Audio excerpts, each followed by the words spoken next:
Memory clip of the week is 3502. We see a Moroccan cleric telling his listeners what he requests Allah to do to the United States. Not something we would want to hear, but that is what he is saying. Okay. Now, to the news items. The European Union turned down an Israeli request made after the attack in Bulgaria to put Hezbollah on the EU's terrorist list. This is not a new issue.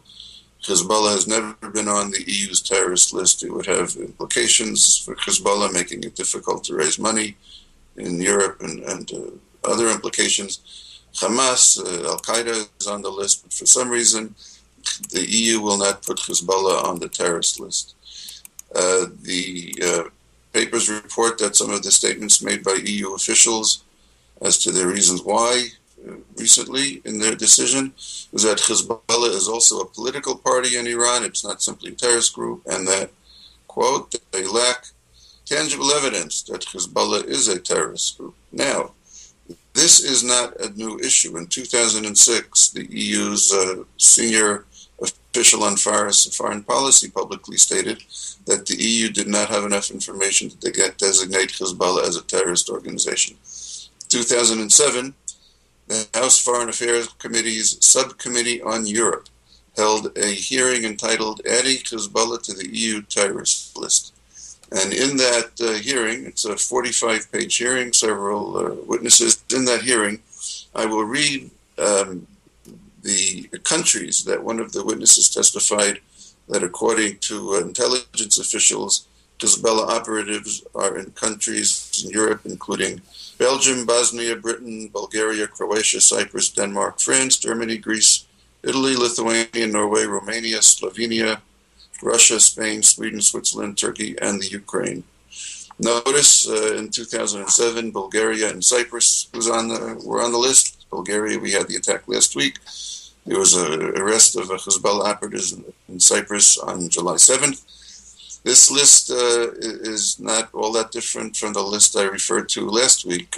Professor Eli Carmon, an Israeli professor, published a summary of attacks or plotted attacks just in 2012 against Israeli Jewish targets in Azerbaijan, Thailand, Singapore, India, Georgia, Turkey, Kenya, and Cyprus.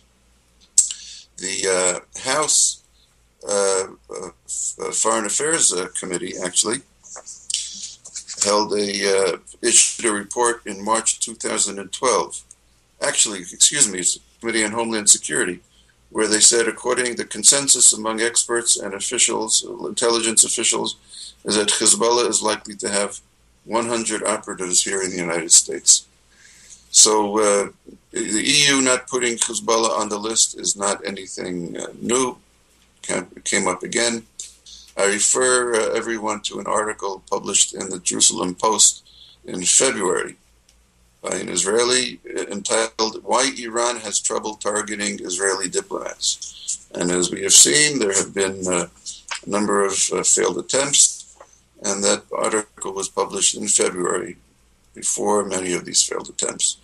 Last item is that Reuters published that it got hold of an NYPD document. It didn't say how.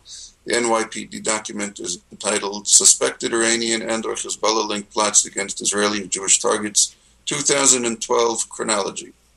And it had 9 plots, 3 in January, 3 in February, 3 in June. Again, the same countries that we've been hearing, Thailand, Kenya, Cyprus, Azerbaijan, India, Georgia, cited the DC plot. And it also made mention that these plots in the recent year are less sophisticated than the earlier plots. And again, let's refer back to that Jerusalem Post article from February 2012, why Iran is having trouble targeting Israeli diplomats. There are reasons for it. Israel has been doing what it has to do. Iran is relegated instead of conducting a covert war, which is what countries do when necessary, where you hit a strategic target on the soil of the enemy country. Iran is not capable of doing that, apparently. It's hitting soft targets civilians on the soil of a third country, which is simply a terrorist attack, no different than what any common criminal or sociopath could do if he so wanted.